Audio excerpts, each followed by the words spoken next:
without exception, weak or strong, long, large, medium, short, subtle or gross, visible or invisible, living near or far, born or coming to birth, may all beings have happy minds. Let no one deceive another, nor despise anyone anywhere. Neither from anger nor ill will should anyone wish harm to another. As a mother would risk her own life to protect her only child, even so towards all living beings one should cultivate a boundless heart. One should cultivate for all the world a heart of loving friendliness, above, below and all around, unobstructed, without hate or resentment, whether standing, walking, sitting, lying down or whenever awake. One should develop this mindfulness. This is called divinely dwelling here, not falling into erroneous views, but virtuous and endowed with vision, removing desires for sensual pleasures. One comes never again to birth in the womb. With this metta thought, let us begin our meditation.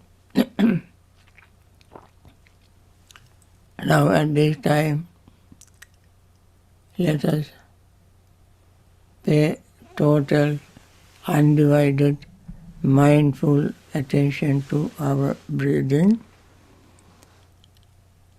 As we breathe in and out, we simply feel the breath.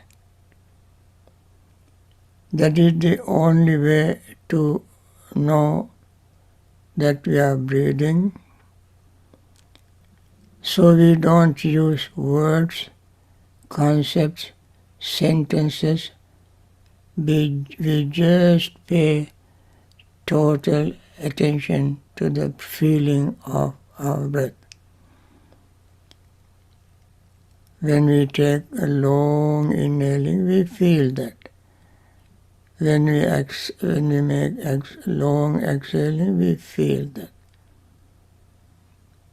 And if we do that in that way, our body, the breath, and the mind slowly become calm, relaxed, and peaceful. At that time, our feeling of the breath, perception of the breath and the feeling, thoughts that we are breathing, consciousness, all these also rise and fall along with the rising and falling of our breath. What I mentioned there, the breath is the body, as Buddha very clearly mentioned in Anapanasati Sutta. The feeling belongs to the feeling aggregate. Perception belongs to the perception aggregate. Thought belongs to the sankhara, volitional formations aggregate. Consciousness belongs to the consciousness aggregates. We call Rupa, Vedana, Sanya, Sankhara, Vijnana. And they also rise and fall along with the breath. When we see this very natural phenomenon of rising and falling, the desire or greed does not enter our mind. Temporarily it suspends. And then the body and the mind become even more calm, more relaxed. Then our mind, when the mind is calm, relaxed and peaceful,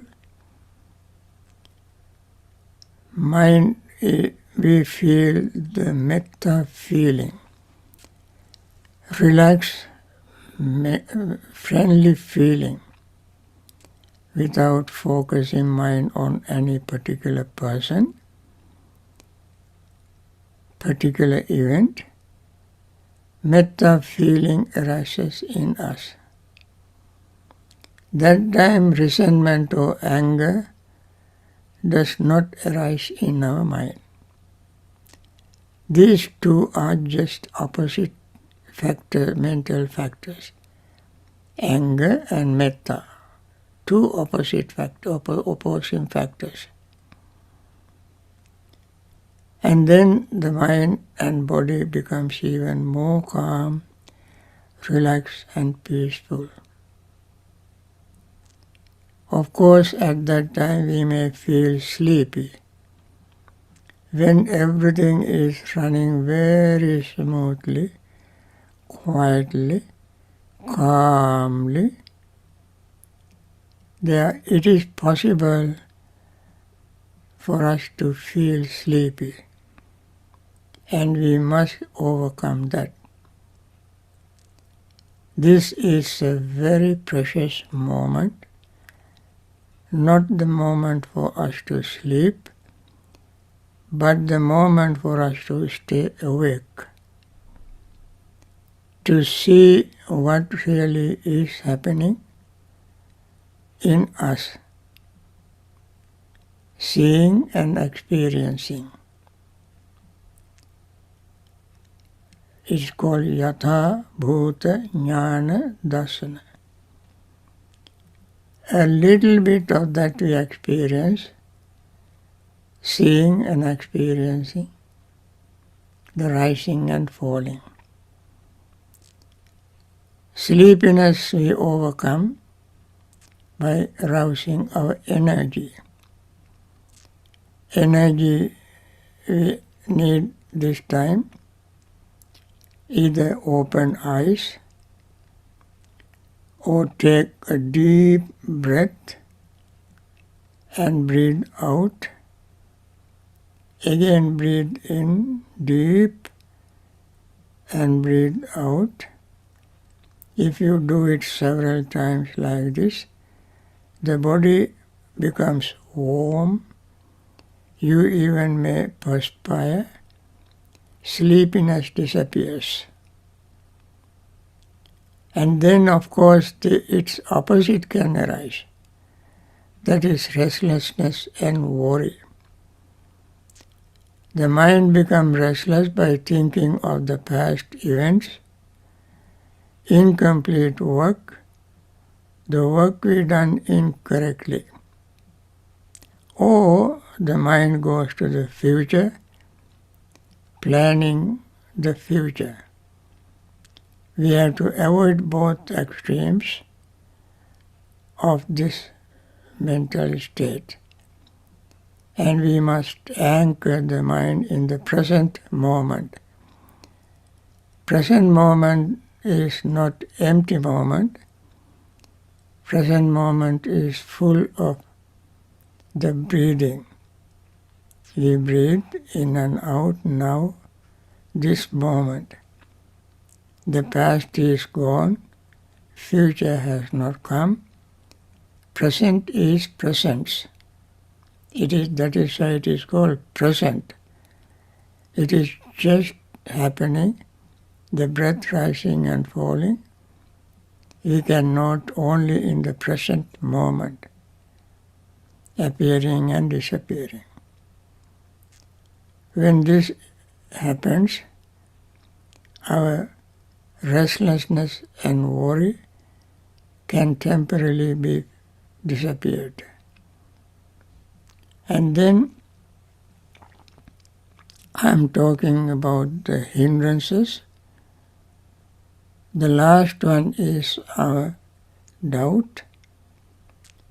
There can be all kinds of doubts about the Buddha, Dhamma, Sangha, morality, this world, next world, enlightened existence of enlightened beings, and so forth. So many things are there for people to doubt.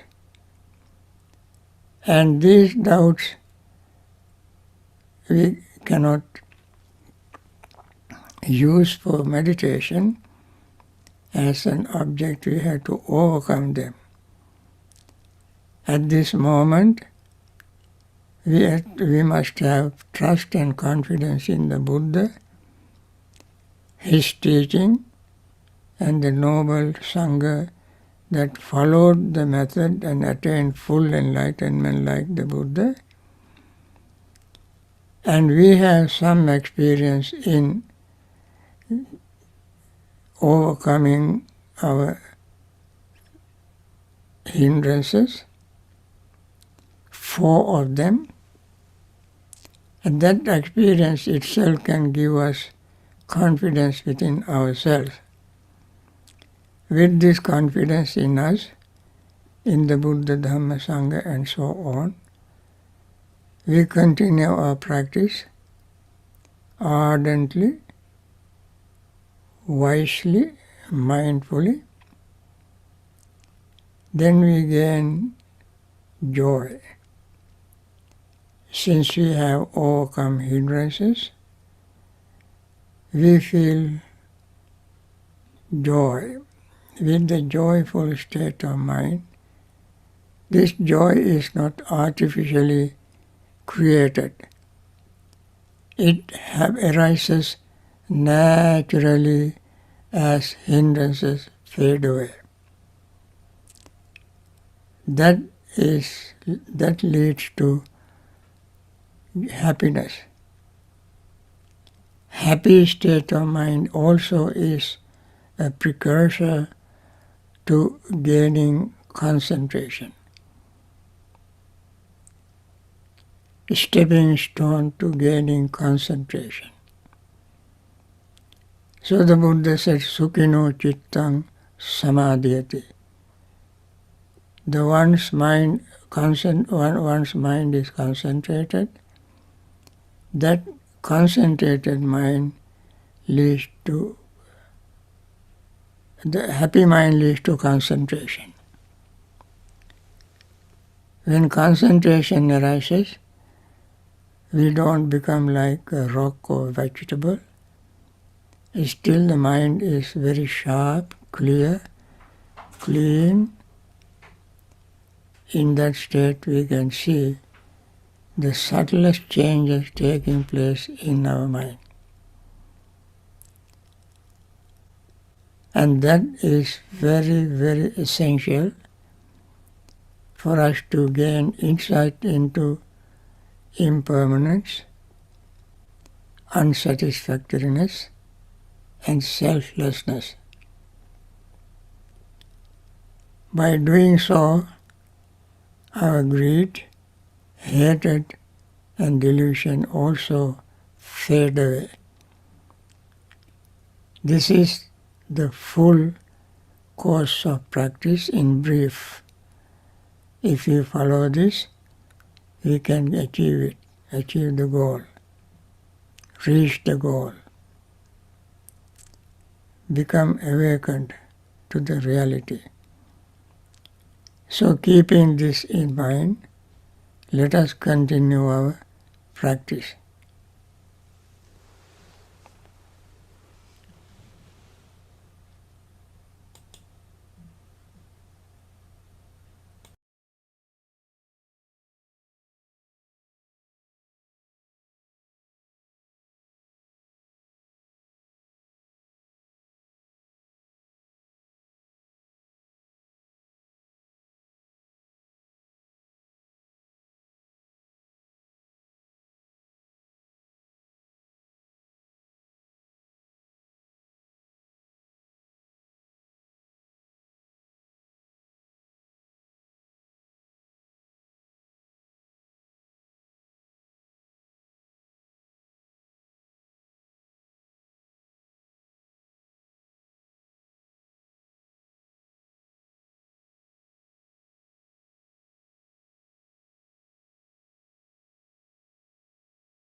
By means of this meritorious deed, may I never join with the foolish, may I join always with the wise, until the time I attain Nibbana.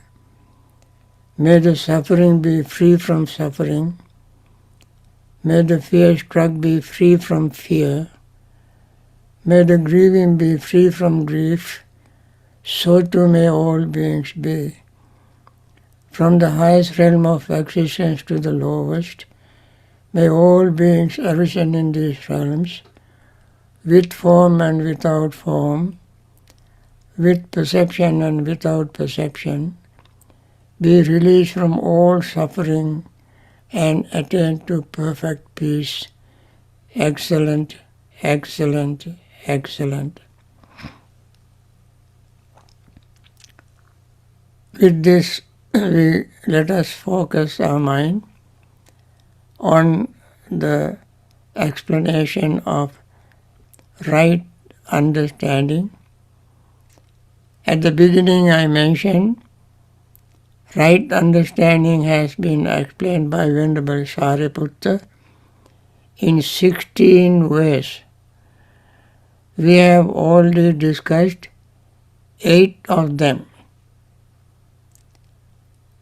The right understanding is explained in terms of 4 noble truths.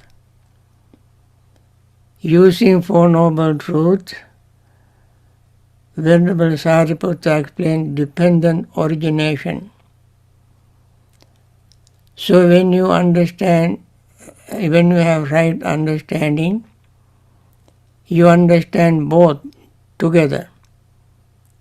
4 noble truths and dependent origination. This is a very skillful way of expounding the Dhamma, showing Venerable Sariputta's wisdom. So today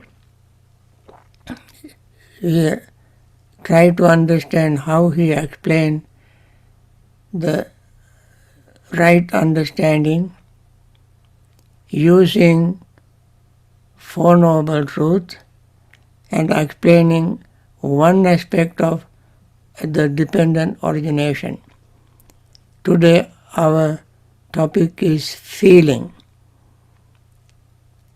He said understanding feeling, that is like understanding suffering, understanding the origin of feeling, that is like understanding origin of suffering, cessation of feeling, that is like cessation of suffering,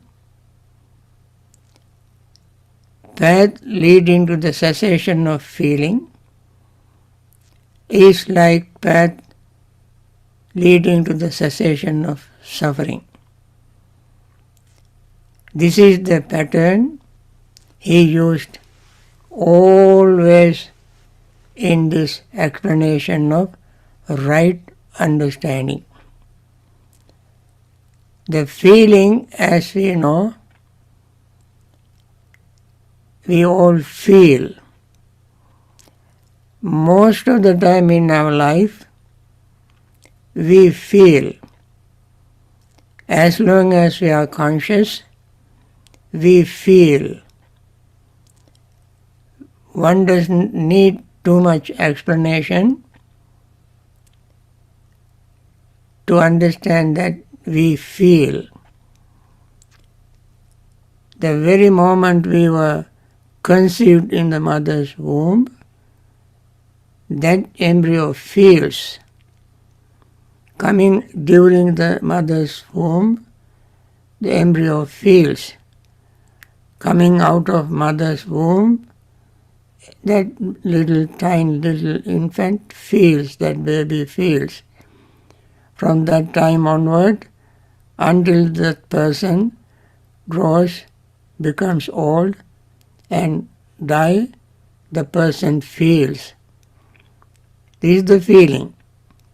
There is nothing especially to study that we feel. That is born with birth. Then the origin of feeling. All of us have heard when the senses, sensory objects come together, consciousness arises. Depending on these three, contact arises. With the contact, feeling arises. The feeling is not in the object, feeling is not in the I, feeling is not in the consciousness, feeling is not in the contact itself, but when all these come together, feeling arises. And therefore the feeling is classified, the feeling arising through the eye. This is called eye contact. That is called Chakku Sampasaja Vedana. Chakku means eye, Sampasa means contact, Ja means birth, born, Vedana. Vedana of the feeling. Feeling arises through the eye contact. Similarly, feeling arises through the ear contact. Feeling arises through the nose contact. Feeling arises from the tongue contact. Feeling arises from the body contact. And feeling arises from the mind contact. The feeling from the eye, with the form is there, eye come together, consciousness arises, contact arises, feeling. The same way, ear, sound, there is no feeling in the sound, no feeling in the ear. When these two come together, consciousness arises, feeling is not in the consciousness. Then arises contact of the sound. The contact, when these three come together, contact arises. The feeling is not in the contact. But when all these four factors come together, at that very moment feeling arises. Instantly that feeling disappears. We have to hear the sound again to arouse that feeling. It happens so quickly that you cannot separate them. Similarly, smell. No, the feeling is not in the nose, feeling is not in the smell, feeling is not the consciousness, nose consciousness, feeling is not in the contact, but depending on all these four, feeling arises. Instantly it disappears. Again we have to have the same smell, similar smell to have the feeling.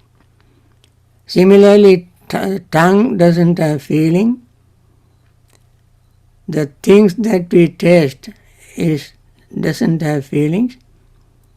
Food, bread, butter, all these they don't have feeling. The consciousness that arises depending on these two doesn't have feeling. Contact depending on these three, meeting of these three doesn't have feeling. But when all these four factors, the tongue, the thing that we taste, food or something, that thing, consciousness, contact, these four come together, at that instant feeling arises. Similarly, the body. Body itself doesn't have feeling. The tangibles don't have feeling. Consciousness doesn't have feeling. Contact itself doesn't have feeling. When all these, body, tangible, consciousness, contact, all these four come together, feeling arises. That is called body feeling arisen from the body. Similarly, mind doesn't have feeling. Mind object don't have feelings. Mind consciousness doesn't have feeling. Mind contact doesn't have feeling. When all these four factors come together, mind contact feeling arises through the mind. This is how feeling arises. Friends, we have to pay total mindful attention to our feeling to understand how feeling arises. And then, that is the arising of feeling. Then, origination of feeling. How feeling ceases? When there is no I, no visual objects, no eye consciousness, no eye contact, and then feeling does not arise. Feeling disappears. That doesn't mean that we have to be blind. We understand how it arises and how it passes away. When the disappearance of these four factors, feeling disappears. We can, towards the end of this talk, if I have time, I mention how they disappear. Until then, you just wait and be patient. Then the way to end of this disappearance of feeling is the same Noble Eightfold Path. In the Noble Eightfold Path, we are trying to understand the first one, understanding. Through the understanding, we can understand the way ending of feeling. And that's what we are trying to do. Now, at the beginning, we just want to classify feelings. So this is how we classified them. Then we have to we can classify the feeling. Buddha mentioned there are only three feelings in Anguttara Nikaya. Tisso Vedana. Sukha, Dukkha, Adukkhama Sukha.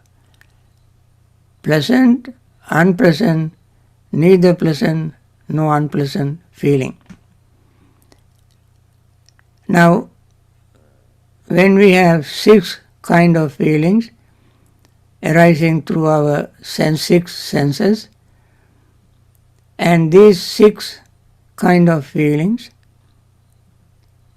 multiply by 3, pleasant, unpleasant and neutral, we get 18.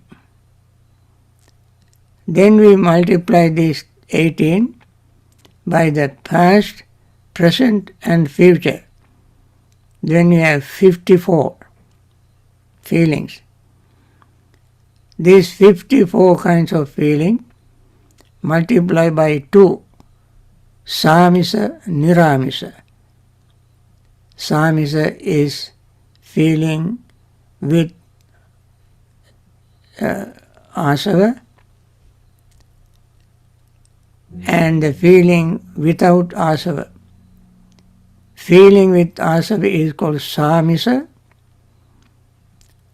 Feeling without asava is called niramisa.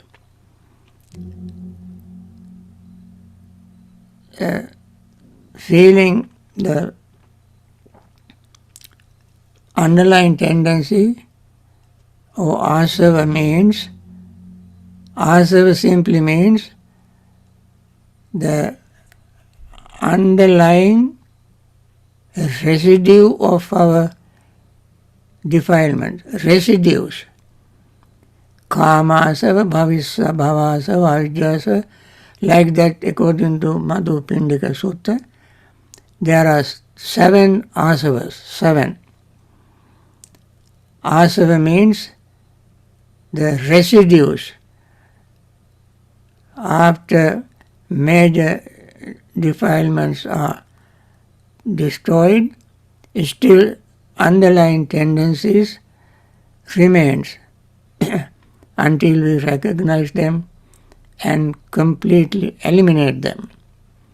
And those underlying tendencies are called asava. Everyone that has not attained enlightenment has asava. So everyone, unenlightened everyone, has feeling with asava. Therefore they are called sasava. Sasava. Sasava upadhivepaka. Wholesome activities have asava. And therefore there is future existence. Asava. Upadhi, holding, clinging. When we have asava, underlying tendency, there arises a thought of clinging. We cannot cling to anything, but the thought of clinging arises. It's a thought, not clinging. Literally, no one can cling to anything, but the thought arises. Thought arises. That is called clinging. So long as this underlying tendency called asava, clinging arises. And therefore that kind of feeling is called feeling with asava, sasava.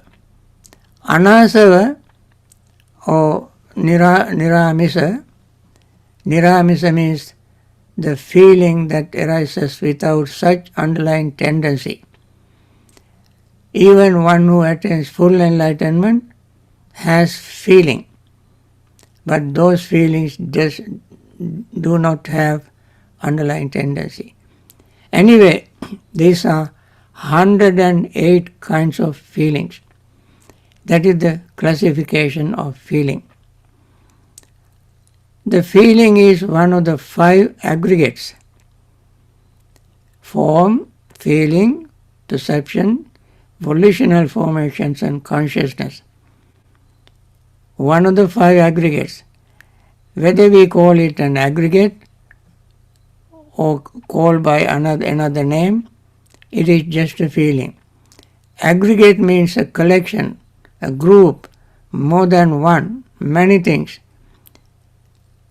The feeling is called aggregate because of these 108 types of feeling. Feeling is called aggregate because there are 6 in other division, as I mentioned, arising through our senses. Feeling is called aggregate because it has pleasant, unpleasant and neutral category. So these are the classification of feeling. And the feeling we use as an object of meditation in 4 foundations of mindfulness. Second foundation is feeling. So we use the feeling to establish our mindfulness. Sati, patthana. Patthana means establishing, fixing, anchoring our mindfulness. Even though the feeling is changing, when we are mindful, we can see with mindfulness how feeling changes. And using mindfulness to see how feeling changes is called mindfulness of feeling. Everybody can know feeling, but seldom can people be mindful of what is happening to feeling. In the Satipatthana feeling meditation, we say when we experience pleasant feeling, we know that it is pleasant feeling. Remember, in English when we say when meaning it belongs to time. It's a preposition, time preposition, adjective, time, explaining time. So feeling arises at certain point in time. When the feeling arises at certain point in time, the mindful meditator understands that feeling arisen in that time and understand the quality of feeling, pleasant, giving pleasant feeling. At that moment, he understands the pleasant feeling. And he understands that feeling is arisen and passes away without remaining in our mind. So again that feeling must arise and that passes away. What arises, that passes away. Not something that exists that passes away, but something that arises that passes away. Feeling arises. What feeling? Pleasant feeling. When unpleasant feeling arises, at that very moment, we become mindful of that very unpleasant feeling at that moment. There is no other way to know it. Paying mindful attention. Also you can, when you go to a doctor, when you say you have pain, he will ask you how you class or grade your feeling, point 1 to 10. You don't know, you just give a number, 3 or 5 or 4. Doctor doesn't know.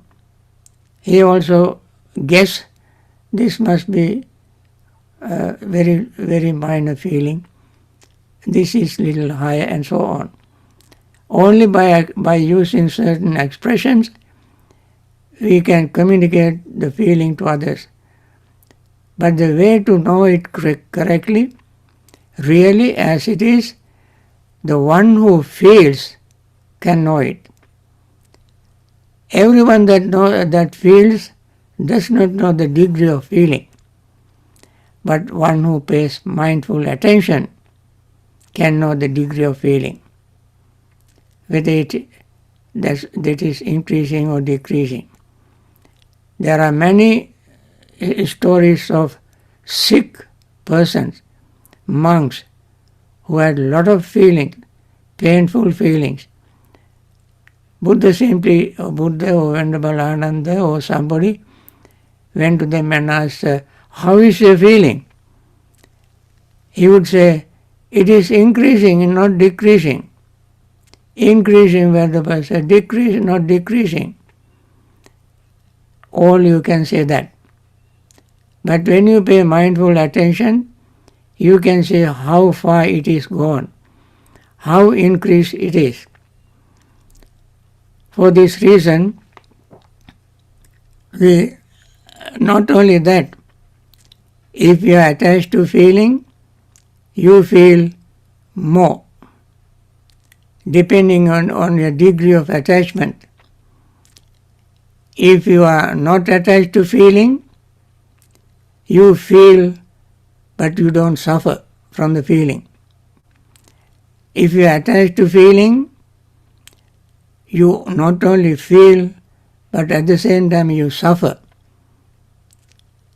So feeling itself is not suffering, but the mental state creates the suffering from the feeling. And so we have to understand the feeling, what the feeling does to you. This is a very, very important, subtle thing. So, meditation on feeling, when pleasant feeling arises, we understand it is pleasant without saying, I feel pleasant. That is the mistake many people make. Don't say, I feel the pleasant feeling, or I feel the painful feeling. Eliminate this word, I. Feel the feeling.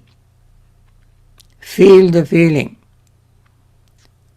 And you can learn from the feeling. When neither pleasant nor unpleasant feeling arises, becomes fully aware of that nature of that feeling. Pleasant, unpleasant, or neither pleasant nor unpleasant feeling. Most of the time people feel either pleasant feeling or unpleasant feeling, never pay attention to neither pleasant nor unpleasant feeling. Although it is always present, we don't pay much attention to them. In the mindfulness of feeling meditation, we don't ignore that too. We include that too, to pay attention, to become mindful.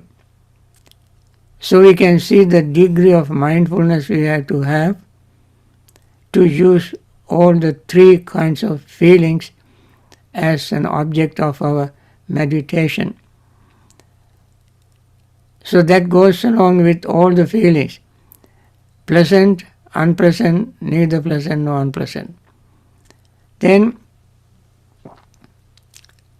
the pleasant with underlying tendency or without feeling without underlying tendency. All the three kinds of feelings can become underlying tendency, can have underlying tendency, or all these three feelings can have without underlying tendency. Pleasant feeling arises without underlying tendency. Painful feeling can arise without underlying tendency. Neither pleasant nor unpleasant feeling can arise without underlying tendency. What is the underlying tendency of pleasant feeling? Is greed. Underlying tendency of unpleasant feeling is hatred, anger. Underlying tendency of neither pleasant nor unpleasant feeling is confusion. With these states or without these states, when feeling arises, the mindful meditator uses that state exactly as it is. Become aware of that particular state exactly as it is, without using I feel, I feel, I feel. Feeling as feeling, arising and passing away. Then there are the instruction Buddha has given to people to use feeling as an object of meditation and even to attain liberation. I will talk on that in my next talk next week, because today I don't have time to start that.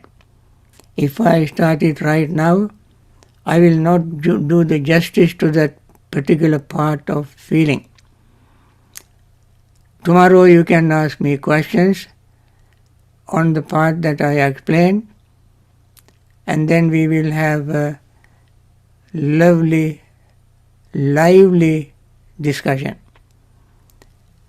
Now I want to end this talk It is very short, but I mention what is necessary for this classification of feeling and little bit of how we meditate on feeling.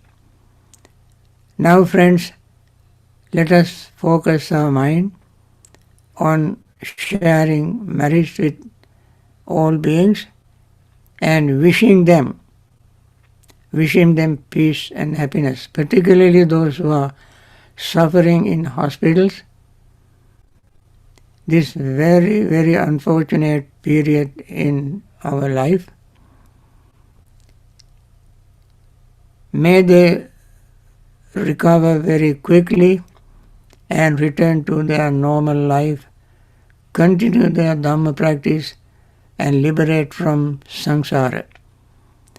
And those very dedicated doctors, nurses, hospital staffs who devote their life, their time, energy, skill to take care of these patients, may those doctors, nurses and hospital staffs live long in very, very good health, practice Dhamma and liberate from samsara. All those who have lost their loved ones, may they be free from their grief. I am sure there may be thousands of people suffering every day from losing their loved ones all over the world. We want to wish them be free from such grief, recover from that grief and return to normal life, practice Dhamma and liberate from samsara. May all those leaders, far-sighted leaders, have taken very insightful leadership, helping people in many ways, financial reliefs, distributing vaccinations, and so forth. May they continue their wonderful leadership and be free themselves from samsaric suffering. May all those who finance these projects in many ways, individually, collectively, to organizations and persons, may they continue their generosity to help the suffering beings, and may they all live long in very good health and attain liberation from samsaric suffering.